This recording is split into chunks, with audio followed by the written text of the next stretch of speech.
Hey, what's up, YouTube? Welcome to the July 2017 War Boss Tay Painting Challenge Secondary Objectives. So I figured I'll take a crack at recording some videos for the secondary objectives, despite the fact that the formal July Painting Challenge is over for 2017.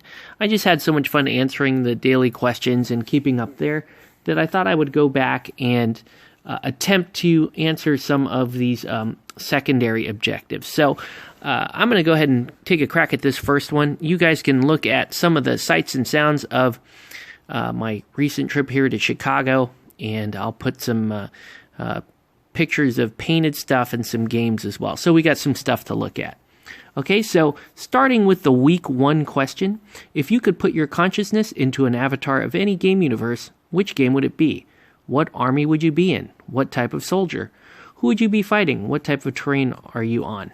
So this question is kind of based around the assumption that you're going to jump into a game universe that involves fighting and you're going to be in a war of some sort. I think that's valid, mainly because so many of the participants are Games Workshop enthusiasts, and they might be looking at their 40K army or their fantasy or Age of Sigmar army or something like that, and they're going to put themselves in the role of one of the soldiers in their faction of choice and fight on a specific type of terrain. Now, for me, I did the War Boss Tay Painting Challenge around the Batman miniatures game, and so I'm going to stick with that universe. And the other caveat I would make here is that, for me personally, when they ask if you could do this into any this, usually I try to stick with the most comfortable or the most overpowered thing. Because I'm being honest. I mean, if you could be anything, you would be the best thing. You would be the most invulnerable thing. You'd be the happiest thing. You'd be the most powerful thing. And you could answer it that way. I personally don't think it's very fun to answer it that way. So what I'm going to do instead is I'm going to try to answer the question from the standpoint of what is it about me? I'm going to kind of share a little bit about me and how I might translate into the game setting of choice. Okay, so once again, this is going to be in the Batman miniatures game setting because that's what I painted during the challenge, and I'm also a big fan of that game. And this is going to be more a reflection of who I see myself as and how I operate as a person and as a character. Okay, so so looking at the Batman miniatures game, there is a specific crew that I really like, and that crew is the Court of Owls crew for Batman. And for those of you who don't know who the Court of Owls are, essentially the Court of Owls was a really, really cool Batman storyline that you should go check out. And it's about this, essentially this clandestine ancient organization that runs Gotham, does behind the scenes manipulation and control of all the powerful players in Gotham, and they're very secretive, and they've been in Gotham for centuries, and they employ these assassins called Talons, and these Talons are basically, trained martial artists and acrobats that they sort of keep in a deep freeze, almost like a zombie-like state.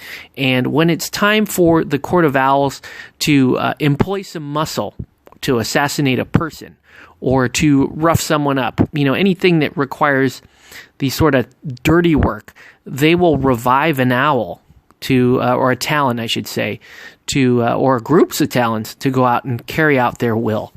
Now, the way this applies to me personally and how I see myself, I mean, when I'm at work or in other areas of my life, I consider myself, and I think other people would agree with me, they consider me to be a fairly persuasive person. Okay, so I come off as a somewhat persuasive person, and I usually am somebody that's in control of something. I'm usually the head of the team, or I'm the manager at work, or I typically take on a leadership role, but I tend to lead in a supportive role. In other words, I like to surround myself with powerful people, powerful individuals.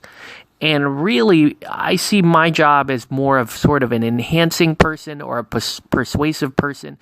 Someone who's going to lead through influence rather than raw power. And so the way this translates to the Batman Court of Owls crew is that puts me in the position of leader for that crew. And in this case, we're talking about the two choices, either the Height Court member or the named former assassin, Benjamin Orchard. And so this is interesting for the Court of Owls because they really are that crew that's different in Batman, in the sense that in Batman, you typically have a powerful leader backing a crew. Like you have Joker, who's super powerful, and he's going to have a bunch of thugs and lackeys with him. And, the henchmen, the minions aren't as powerful as Joker. You might have Bane, similar thing, really, really powerful supervillain, but then his henchmen, while they're strong, nobody's as strong as Bane in the Bane crew.